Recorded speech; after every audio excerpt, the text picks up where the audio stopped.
Guys, of course, as we continue this morning, we're talking to Palesa, Motsumi and Mwende, Katwiwa, who are part of the Breaking Down Borders Africa Youth Summit. Remember, you can be part of our conversation by giving us a call on 011-447-1742. We're also taking your Facebook and Twitter comments, and that's our issue of the week. Okay, ladies, maybe I should just kick off the conversation with some of the comments, and before we get back to what we're talking about. Okay, so we asked our viewers, are you as a youth of Africa hopeful about your future, or does it look bleak? Share your thoughts with us. And some of the comments that are coming through, Smika saying, our future looks bright. It's just these white monopoly capitalists together with the white media that makes it look bleak.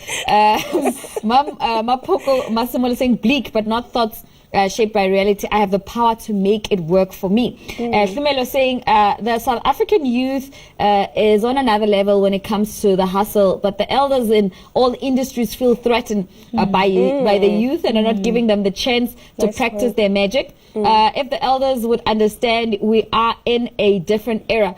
Sit down and give us the platform. The youth would change Africa to a developed continent in good speed. Okay.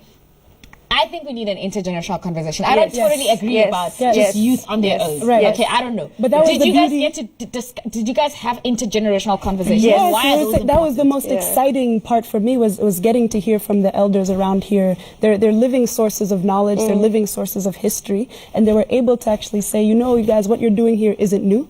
Baba Bantu, he did this beautiful job of giving us a history of what African gatherings on this continent called by Africans. And outside of the continent. And outside, but specifically held here. The history of it, the lineage that we're doing this conference in terms of, and I don't think it's a question of, you know, sit down so I can stand up, but it's a question of how we're making sure that all of us are standing tall and not taking up space in ways that we shouldn't be, that's keeping us from moving forward.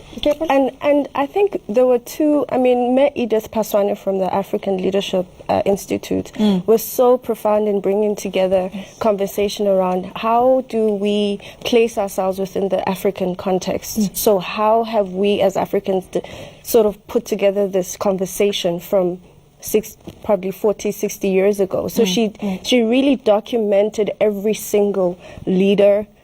She mentioned Kwame Nkrumah, she mentioned all these prolific leaders and how they banded together in making sure that this conversation could take place. So the historical narrative was very important within that summit.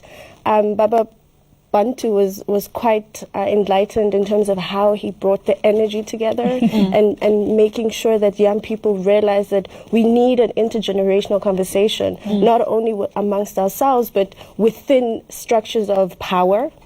Because at the end of the day, I think we need to have a seat at the table with these elders that we're talking about and have a conversation with them, not only around economics, but also how to radicalize our consciousness. And we talked a bit about Pan-Africanism and what a modern-day practical Pan-Africanism would look for us, not just here in the continent, but also because we've always been a people of movement, right? We've always moved, but now because of technology, we've moved beyond this continent. There are actually Africans across this world, right, who are thinking and moving in ways that are African and really trying to connect. So we need to also think about what does the diaspora have in terms of bringing back to this continent. Africa is a continent where everything is extracted. Things are taken out and out and out, whether it's knowledge, whether it's people, whether it's resources, but what are we actually intentionally putting back into this place? Okay, when we talk about the diaspora, right,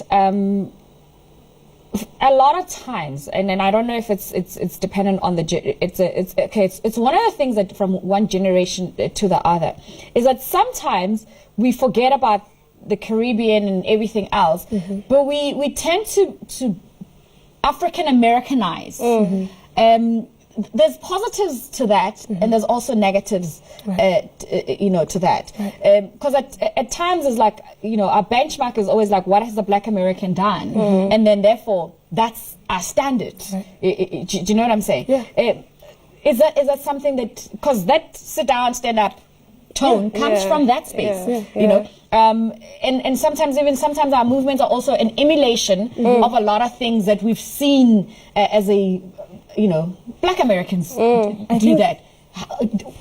I think it's a difficult question because what we see is what we are provided with, right? Yeah. So even sometimes the narrative of Black Americans is actually so different from the experience of Black Americans when you're actually in that country. So I think we need to at some point separate what does Americanism mean, what position, what does citizenship actually mean for Black people in the United States and even across this world, right? And when we look at those, I think we start to realize actually Blackness is one of those things that's borderless, whether for better or for worse across this world. Black people are sharing a similar experience, and we're also sharing a similar uprising, right? So this becomes a moment of connectivity. What can we learn from each other with the understanding that we all have incredible sources of knowledge that we are coming from. We don't have to go to each other to say, oh, I need you because you're Western or American to legitimize my knowledge. I just need you to recognize we have different sources of knowledge. It doesn't make yours more right or more wrong, but the way we are socialized into this world as Africans in this continent and outside is to believe that Western things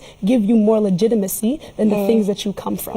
And that is something when we talk again about decolonizing our minds, decolonizing education, we need to start seeing the value in our own indigenous ways of thinking, of moving, and really look at ourselves critically and say, yes, I may have been born in this continent, but am I moving as an African, right? Am I believing as an African? Am I shaping this world as an African, or am I doing it as somebody who's part of a larger Eurocentric capitalistic project who happens to have an African identity? Okay. I think it's also about unlearning. I think a lot of the things that we discussed during the summit was that we need to unlearn the things that we've been taught at school. What are some of those things? So, for instance, we need to unlearn the history that we've been taught, that it starts from the time that Jan van Riebeeck came into this continent or landed in Cape Town. That is a narrative that needs to be done away with. We're also busy trying to look at ways in which we can redevelop or restructure our curriculum as young people. So that conversation is taking place in different ways through WhatsApp, through channels of social media, that we're trying to look at our curriculum, because I think that's important. I have an 11-year-old brother. He speaks English with me most of the time. And I think that also needs to play a role in terms of how do we make sure that mother tongue education or learning takes place within our schools. And that was one of the most pertinent points as well, is that also the very nature of who we are as a people comes from our languages. So we need to also take into consideration those points of interaction, how we value our languages, how do we look at making sure that we understand Kiswahili, you know, in terms of our intercontinental conversation. Because if somebody was to tell me, oh, I speak Kiswahili today, if I were to learn Kiswahili at school as a South African, imagine the possibilities that would come out of that, the opportunities that would come out of that. And also making sure that we're breaking down those borders. Because the first thing that you need to understand is that if you come into somebody's home, language is a very important part of that relationship. Okay, so in terms of like way forward, I'm sure there's there were plenaries and great ideas of things that can be done. Let's talk about the role that technology, and you touched on that in a bit, and say that, okay, you can start, you have little WhatsApp groups. They might look like it's just a little WhatsApp group, but it can start a revolution. So how do you guys think technology can be used to break down these borders? Actually, others can argue and say, as young people of today, you actually have no borders. Right. Yeah, technology is borderless. Technology is borderless. Right. So what are you talking about when you say you're breaking down borders? I think that was one of the most contentious parts of the conference, the summit, was that I take a very strict stance on social media.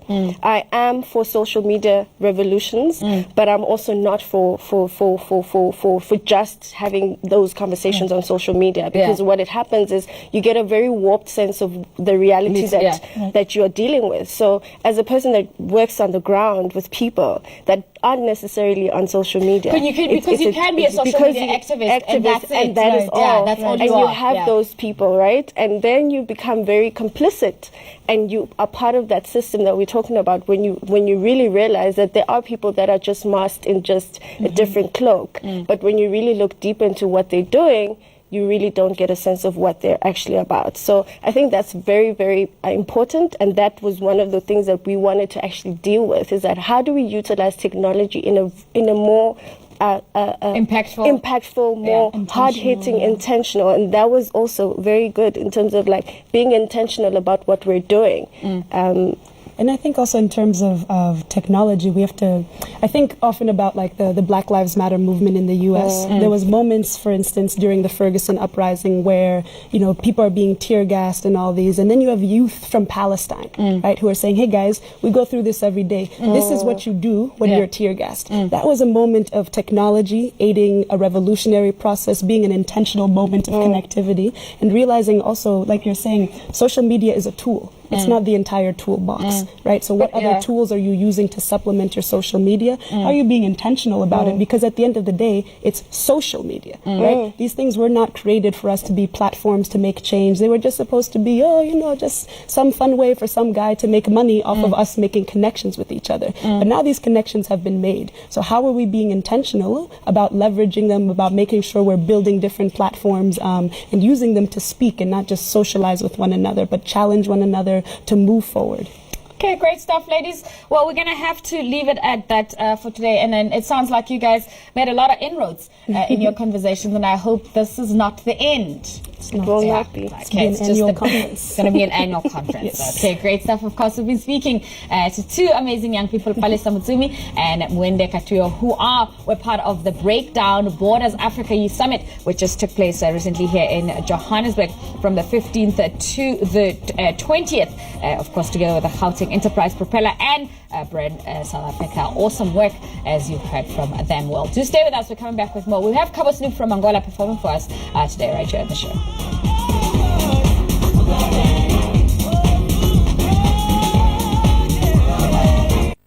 Need a natural multivitamin and mineral immune booster that lifts your energy and balances your pH levels? Sure you do. Lerumo, with 15 times the potassium in bananas, 17 times the calcium in milk, 10 times the vitamin A in carrot.